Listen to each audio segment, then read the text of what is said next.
When I was in the military, I was stationed in Colorado. My friend Lacey told me that they eat cinnamon rolls and chili. To this day, I still think she's f***ing with me. Let me know if that's a real thing.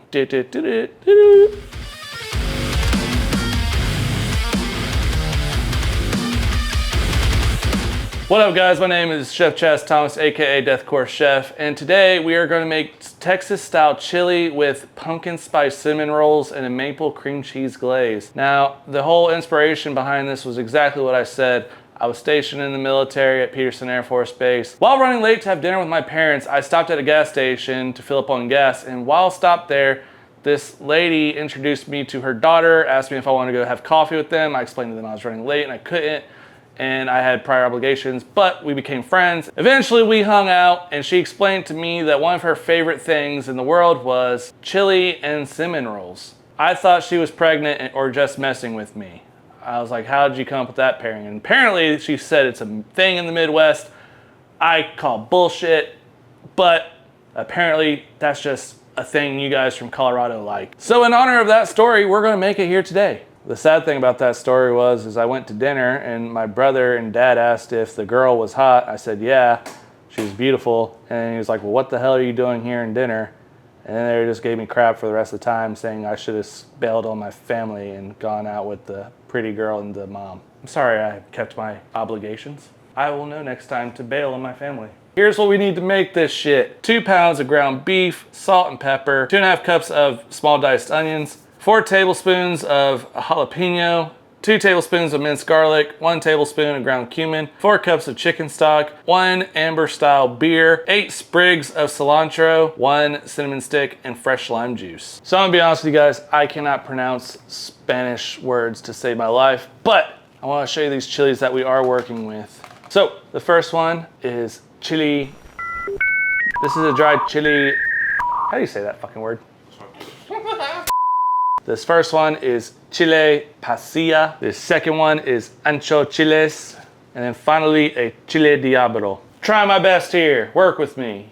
But you get what we're trying to use. We're gonna rehydrate these in 2 cups of cold water, and this will make our chili puree.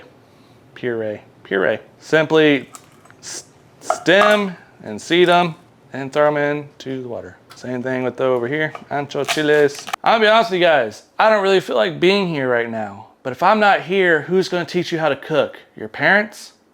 They had years, and what did you learn? Nothing.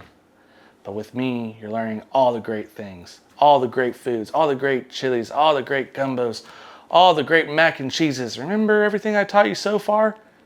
That's why you gotta like and subscribe, so you can follow us along on this journey. And then go back to your parents' house and show them your new culinary skills and tell them that they didn't teach you jack. And then fight them, because that shit's funny to me, but not my parents. My parents don't like that shit at all. Don't fight your parents, unless they deserve it. Now when it comes to Mexican style cuisine, I see all you guys out there adding creams and other stuff trying to thicken your soup. We don't do that for Mexican style cuisine. With Mexican style cuisine, the thickening agent is actually the corn tortilla. So we're gonna cut this into 4s. When these rehydrate, we're going to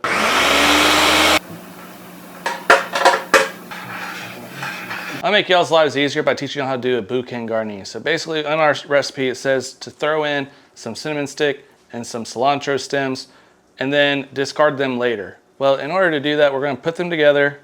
We're gonna take some butcher twine and then we're gonna tie them into a knot, and then we're going to tie this to the handle of our soup pot or our Dutch oven or whatever you're using. That way, when we're gonna discard them 15 minutes from now, we're going to not have to go find them. Now for the pumpkin spice cinnamon rolls with the maple cream cheese glaze, we're going to use the wet and dry method for the dough, which is going to be 180 milliliters or 3/4 cups of milk, 2 1/4 teaspoon of active dry yeast, 1 teaspoon of granulated sugar, 469 grams of all-purpose flour or 3 3/4 cups, 1 tablespoon of pumpkin pie spice, 1.5 tablespoons of granulated sugar, 3/4 tablespoons of salt, 1 whole egg, 1 egg yolk, whisk them together, 70 grams of unsalted butter softened, 92 grams of pumpkin puree, half a tablespoon of a vanilla extract. Now for the filling, we're going to need 112 grams of softened butter, unsalted of course, 2 tablespoons of ground cinnamon, 220 grams of light brown sugar, 1.5 tablespoons of pumpkin pie spice, a pinch of salt, and 60 milliliters of heavy cream. That's for an optional pouring between the rolls. I'll get to that later. Now for the maple cream cheese glaze, we're going to need 8 ounces of cream cheese, 90 milliliters of maple syrup, 1 teaspoon of pumpkin pie spice, a 1/4 teaspoon of vanilla extract, 1 tablespoon of heavy cream, 195 grams of powdered sugar. We're going to sift it. First thing for our cinnamon rolls, we're going to make the dough.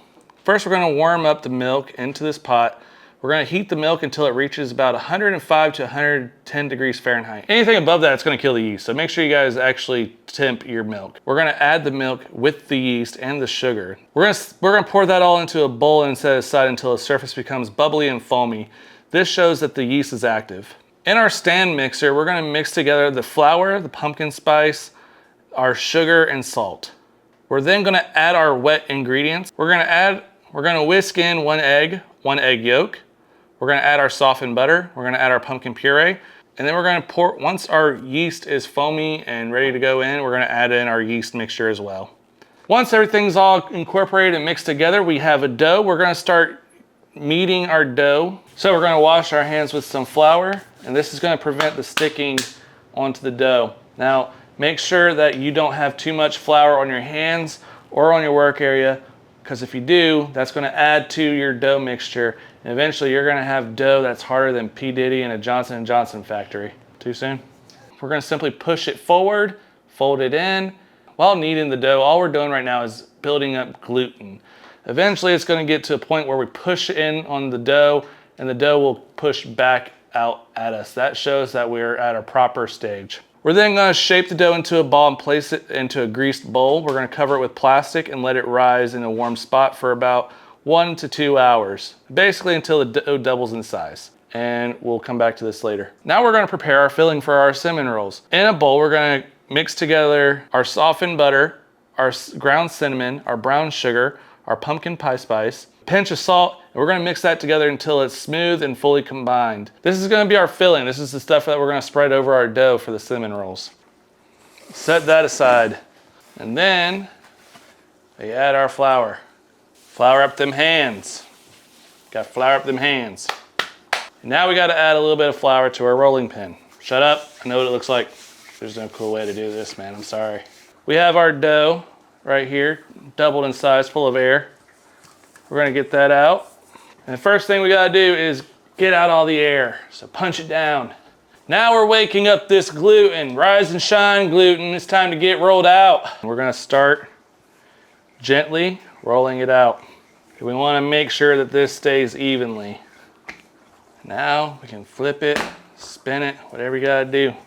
So we have this rectangle of dough. It's a 12 by 18. We're going to simply put out our spread, take an offset spatula, and we are going to spread it out. Now that we have covered our rolled out dough and our filling from corner to corner, meat to meat, wall to wall, everything in between, we're going to simply roll it up.